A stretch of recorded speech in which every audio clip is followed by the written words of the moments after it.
Namaste, welcome to Mrs फौजी world. तर थाळीचे video तुम्हाला खूप जास्त आवडतात, मी शॉर्ट्समध्ये नेहमी टाकत असते। तर तुम्ही जर बघत नसाल तर मिसेस फौजी वर्ल्डचे शॉर्ट्स व्हिडिओ नक्की बघा।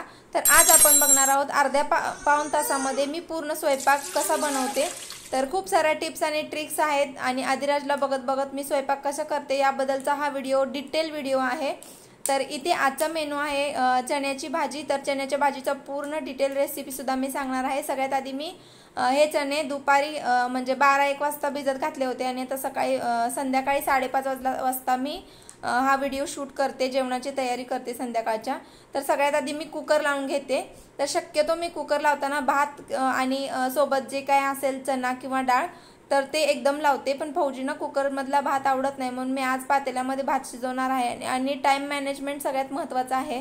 आणि चला तर माझा सगळ्यात आधी मी चण्याचा कुकर लावून घेतलेला आहे आणि कुकरमध्ये शक्यतो खाली लिंबू टाकायचा म्हणजे कुकर काळा होत नाही। त्यानंतर आता मी पातेल्यातच भात घालते। ते 1 कप जे माझा ग्लास आहे त्या ह्याने मी घालते, तर तेवढा आम्हाला दोघा तिघांना म्हणजे पुरतो भात।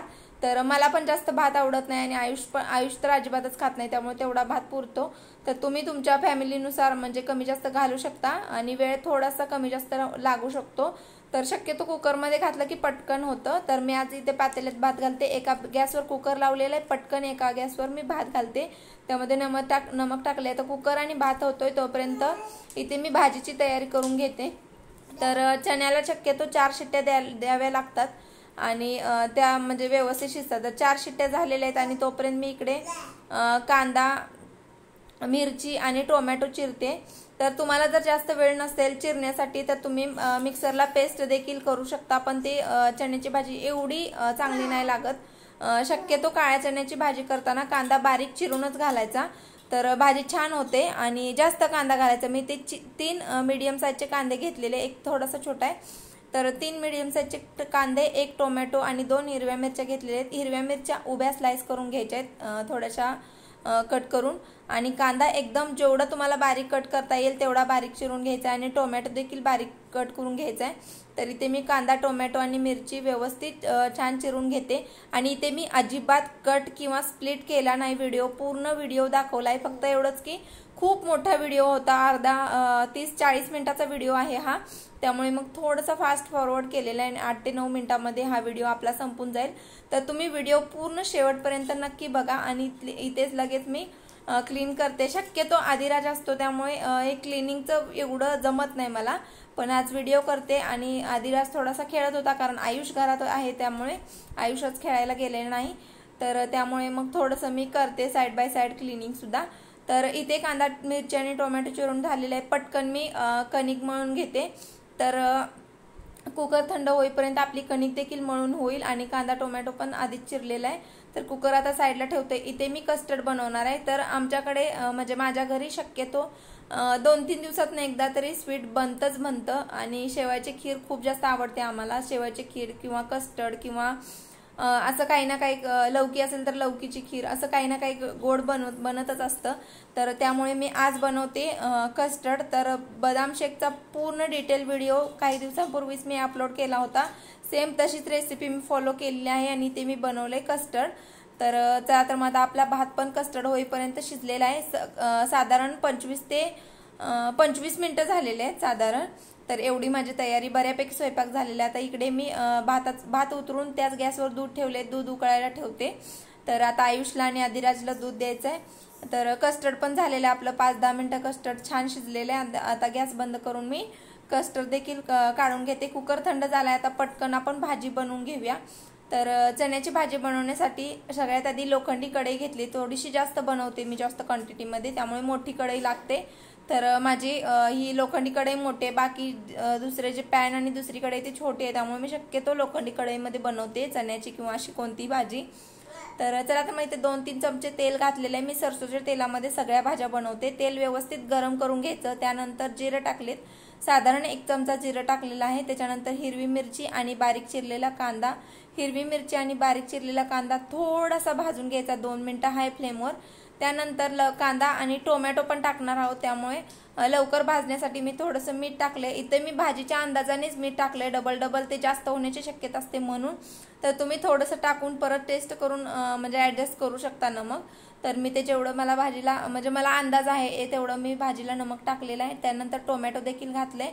तर आता छान टोमॅटो आणि कांदा व्यवस्थित भाजून घेतलेला आहे। त्यानंतर अर्धा चमचा हळद घातले, अर्धा चमचा थोडीशी कमी आहे, तर भाजी कडू होऊ शकते, जास्त हळद घालू नका।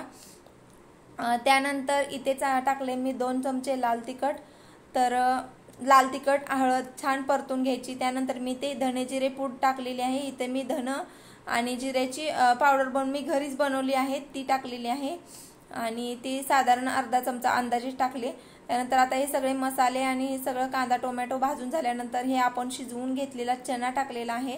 तर तो चना जेवढं त्याच्यामध्ये पाणी होतं ते सगळं तसंच पाण्यासकटच टाकलेलं आहे। जर चना शिजवताना पाणी जास्त कमी राहिलं असेल तर साधारण 1 कपभर पाणी परत घालायचं आणि त्याच्यानंतर थोडीशी किंचित साखर, कारण मी नेहमी सांगत असते प्रत्येक भाजीमध्ये थोडीशी साखर घालते मी। त्यानंतर माझ्याकडे इथे कोथिंबीर नव्हती आणि त्यामुळे संपली होती कोथिंबीर आणि भाजीत मिळालीच नव्हती मला, त्यामुळे मग मी इथे घातली कसुरी मेथी हातावरती क्रश करून। तर आणि छान झाकण ठेवून 10 मिनिटं ही भाजी शिजवून घेतली। तुम्ही बघू शकता खूप जास्त छान आणि टेस्टी टेम्पटिंग दिसते भाजी आणि कलर पण खूप जास्त छान आलेला आहे। तर चला तर मग आता भाजी झालेली आहे आणि मी ही भाजी आता नेहमी लोखंडी कढईत कोणताही पदार्थ केला की पटकन काढून घेते। जर तसाच ठेवला तर मग भाजी काळी होण्याची शक्यता असते आणि एवढी टेस्टी आणि छान कलर आलेली भाजी मी काय काळी करू शकत नाही, त्यामुळे चला तर मग आता ही भाजी काढून झालेली आहे। आता आपण झाकून ठेवूया। तर शक्यतो भाजी शिजते कोणतीही भाजी करताना, दररोज स्वयंपाक करताना मी भाजी एका गॅसवर छोट्या गॅसवर ट्रान्सफर करते आणि मोठ्या गॅसवर चपात्या बनवते। पण आज व्हिडिओ करायचा होता त्यामुळे मी 5:30ला स्वयंपाकाला लागले होते आणि एवढ्या लवकर चपात्या बनवत नाही मी। जेव्हाच म्हणजे जेवतो तेव्हाच आम्ही चपात्या बनवून गरम गरम जेवायला घेतो लगेच, त्यामुळे भाजी शिजताना मी चपात्या केल्या नाहीत। तर आम्ही पार्कमध्ये गेलो होतो, तिथली छोटीशी क्लिप तुमच्यासोबत शेअर केली। आता घरी आले, आता वाजलेत 8 आणि 10 ते 12 मिनिटांमध्ये माझ्या 6 चपात्या बनवून तयार होतात। 6 चपात्या आम्हाला तिघांना पुरतात आणि आदिराज जास्त चपाती खात नाही, भात आवडतो त्याला, थोडीशी एखादा घासभर खातो, त्यामुळे त्याला कितीसं लागतं आपल्यातलं म्हणजे आमच्यातलं खातो। तर 6 चपात्या करण्यासाठी मी सगळ्यात आधी कणिक थोडीशी मर्दून घेते आणि गोळे बनवून घेते, म्हणजे पटकन आपल्याला लाटून म्हणजे करता येईल। तर अशा पद्धतीने जर तुम्ही केलं, एकदम गोळे करून ठेवले तर पटकन पटापट तुमच्या चपात्या होऊन जातील। तर 10 ते 12 मिनिटांमध्ये मी आधी सांगितलं तसं माझ्या चपात्या होतात आणि 10 मिनिटं कोणतीही भाजी शिजायला लागतेच। तर मग एका गॅसवर भाजी होते, एका गॅसवर चपाती होते, असं मी साधारण 35 ते 40 मिनिटांमध्ये माझा पूर्ण स्वयंपाक होतो आणि इथे माझी शेवटची चपाती झालेली आहे आणि साधारण मला इथे चपात्या बनवण्यासाठी 11 मिनिटं लागले टोटल। तर मी टाइम सुद्धा सांगितले। तर चला तर मग आता ही थाळी आपली बनवून तयार आहे आजचं जेवण। तर आज जेवणामध्ये आहे चपाती, चण्याची भाजी, भात आणि कस्टर्ड। तर संध्याकाळी आम्ही सलादमध्ये काकडी खात नाही। चला तर मग आजचा व्हिडिओ तुम्हाला कसा वाटला नक्की कमेंट करून सांगा। व्हिडिओ आवडला असेल तर प्लीज लाईक शेअर कमेंट आणि सबस्क्राईब करायला विसरू नका। Thanks for watching, bye bye.